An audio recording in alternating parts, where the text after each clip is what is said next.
Olá, plantonistas, tudo bem? Sejam muito bem-vindos, muito bem-vindas a mais um episódio da série Vivências em Emergências. Nessa série, eu, Raíra Pureza, médica cardiologista com subespecialidade em cardiologia intensiva, vou trazer situações que eu já vivenciei nos meus plantões de emergência, de intensiva, que foram de grande aprendizado para mim e que eu acredito que serão de grande aprendizado para você também. E hoje a gente vai falar de uma situação em que eu precisei utilizar o marca-passo transcutâneo pela primeira vez. Vamos lá. Bom, estava eu no meu plantão de clínica médica, na verdade, eu tinha acabado já a residência de clínica médica, mas ainda não havia iniciado a minha residência de cardiologia no Dante Pazanese. Então eu passei um ano trabalhando pós o término da residência de clínica médica, antes de ingressar na próxima residência, que era de cardiologia. E eu estava em um plantão, certo? Pela Unicamp, que eu estava trabalhando como chefe também lá na Unicamp. E esse plantão, na verdade, era um hospital vinculado à Unicamp, que era o Hospital Estadual de Sumaré. Então, eu trabalhava na Unicamp, trabalhava no RES, nos dois eu trabalhava junto ali com os residentes, ensinando os residentes e tudo mais. No final de semana, não tinha residente, era só a gente mesmo. E lá estava eu, tranquila no meu plantão, quando a gente recebe uma vaga zero, mais uma, né? Da Cross. E foi muito interessante porque a história desse paciente era o seguinte. Estamos com um paciente com BAVT, né, um bloqueio atrioventricular total. E esse paciente teve várias paradas cardiorrespiratórias, tipo, sei lá, 3, 4, eles relataram, mas de curta duração, menos de 1 minuto. E ele tá consciente, orientado, estável, sem cateter de O2. E a gente, não, isso não é verdade. Jamais seria verdade. Tudo bem, eu teria aceitado o caso, mas o colega estava ali na cross, ele acabou negando o caso, que a gente estava realmente superlotado, e mandaram de vaga zero, né? Mas eu acho que foi certo terem mandado mesmo, porque ele estava numa UPA, se eu não me engano, e lá não tinha nenhum marca-passo transvenoso. Chegou o paciente pra gente, isso faz muitos anos, tá? Era o Seu Divino, o nome desse paciente, eu lembro até hoje.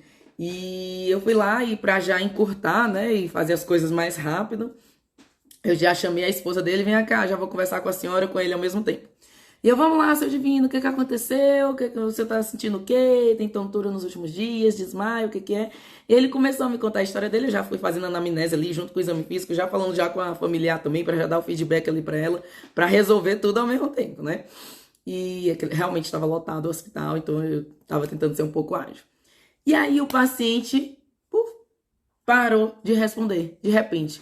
E eu, Seu Divino, Seu Divino. E aí fui no pulso. E o Seu Divino não tinha pulso. Olhei para o monitor, estava uma linha reta.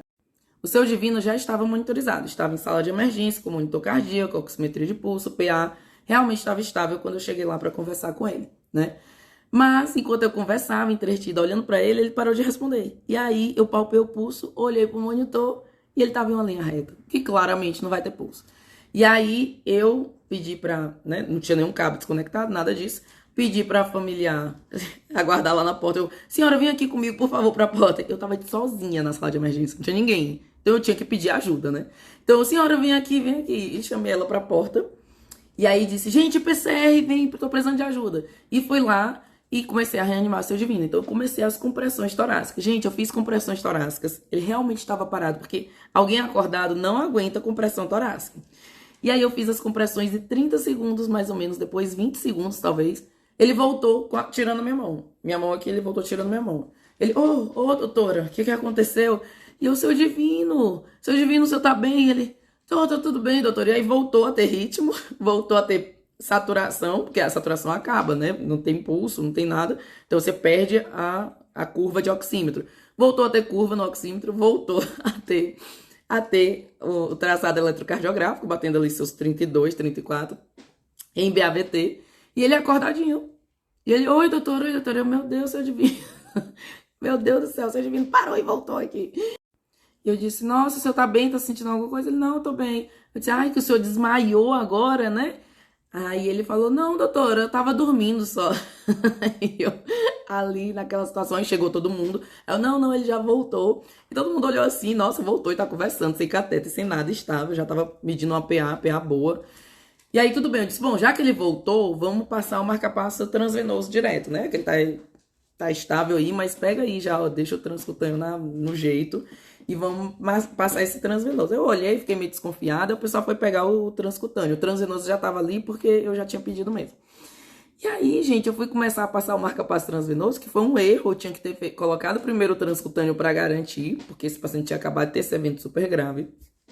E aí eu olhei para ele, ficou uns minutinhos ali estável, 5 minutos, 10 minutos, tá bom. Enquanto isso a gente ia paramentando, né, fazendo a limpeza. Aí seu divino, puf, parou de novo. Isso já tava cheio de gente na sala de emergência, inclusive o meu outro colega médico. E eu, gente, aí ele apagou de novo, ele apagou. E aí ele foi lá, colocou as pás, né, que a gente só deixou do lado caso acontecesse, mas já devia ter colocado mesmo. Colocou as pás, ligou as pás, mas assim, isso a gente reanimando, começamos a reanimar e ele já foi colocando as pás. E aí, 30 segundos depois, o paciente volta a acordar de novo. O que aconteceu? E seu divino, o senhor dormiu de novo? Ele, eu tava dormindo. Gente, 30 segundos de massagem. Ninguém aguenta isso. Só se tiver parado. E aí o colega, o seu divino voltou, o colega colocou as pás do marca-passo, né? Que eu tô espelhada aqui pra vocês, tá? Colocou as pás, é o mesmo local que você coloca as pás pra desfibrilar, ou as pás do DEA, tá?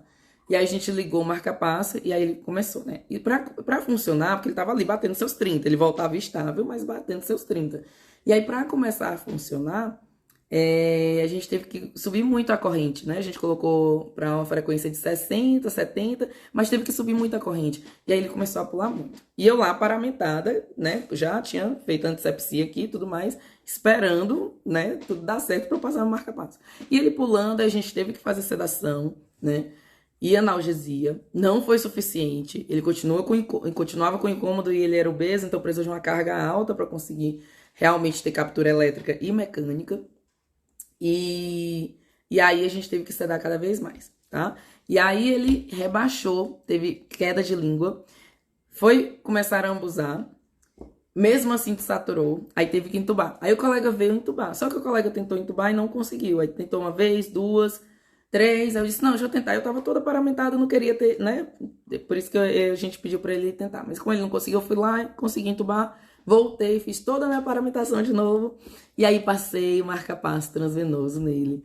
E aí depois de passar o marca-passo transvenoso, local marca-passo transvenoso, a gente tirou o transcutâneo. Tirando o transcutâneo, não precisava mais manter a sedação. E aí, uma horinha depois, ele acordou e a gente estubou. Então, gente, quais são os aprendizados desse caso aqui? Primeiro, garanta a estabilidade do seu paciente. Então, como o paciente voltou ali, eu achei que ele não ia parar mais e dava para passar meu marca-passo transvenoso tranquilamente. Não dava, né? 10 minutos ele parou de novo. E eu estou usando a definição de parada cardiorrespiratória, que é mais de 10 segundos sem pulso e sem respiração. Então, ele fazia assistolia mesmo. E primeiro ensinamento o marca-passo que salva vidas é o transcutâneo. Então a gente até pediu para deixar ali do lado, mas a gente não colocou logo, né? Então a gente deveria ter colocado, já aumentado a corrente até a frequência ficar em 60, que a gente tinha setado no marca-passo. A captura elétrica é quando cada espícula gera um QRS. E a captura mecânica é quando o pulso femoral tem que ser o femoral, tá? Tá com a frequência que você setou no marca-passo transcutâneo. Eu ensino isso tudo nas aulas, tá? Algumas aulas aqui ao vivo online e também as aulas, tá? Tudo isso está completo na mentoria Domine as Emergências Cardiológicas. Então, o primeiro ensinamento, o marca-passo que salva vidas é o marca-passo transcutâneo. Segundo ensinamento, organize, né?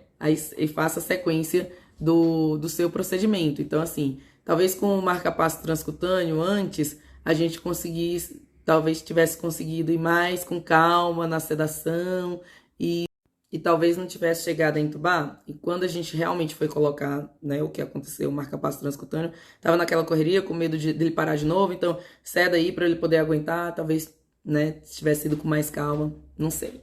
Bom, outro ensinamento. Enfim, o principal ensinamento é que o marca-passo transcutâneo é o que salva vidas.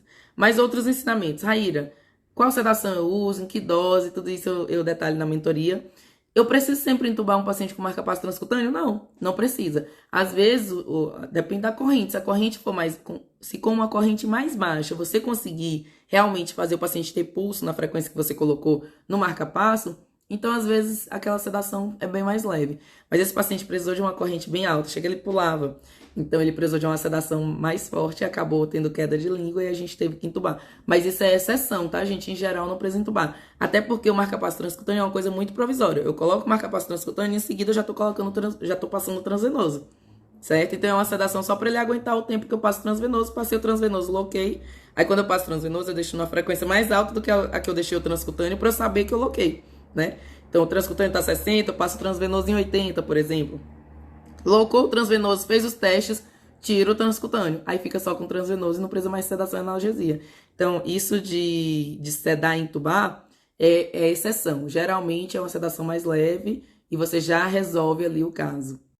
Bom, meus amores, era isso que eu tinha para trazer para vocês no episódio de Vivências em Emergências dessa semana. Seu divino saiu bem, graças a Deus, sem nenhuma sequela, tá? Eu nunca vi um caso assim, tá? Que ele realmente fazia umas pausas tão prolongadas que eram muito semelhantes a uma parada cardiorrespiratória. E, gente, por definição, um paciente em linha reta e sem pulso por mais de 10 segundos, a gente, né, tem que tratar com uma parada cardiorrespiratória, e foi isso que foi feito. Mas seu divino saiu bem. Depois do marcapasso transvenoso, ele implantou seu marcapasso definitivo, porque foram pesquisadas as causas reversíveis e ele não tinha causas reversíveis para isso, então ele precisou de um marcapasso definitivo, tá bom? Espero que vocês tenham gostado, que tenha sido de aprendizado para você também. Se esse conteúdo te ajudou, deixa seu like, encaminha para um colega médico para ele aprender um pouco com esse caso também. E eu aguardo você no próximo episódio de Vivências e Emergências. Até lá, fiquem com Deus.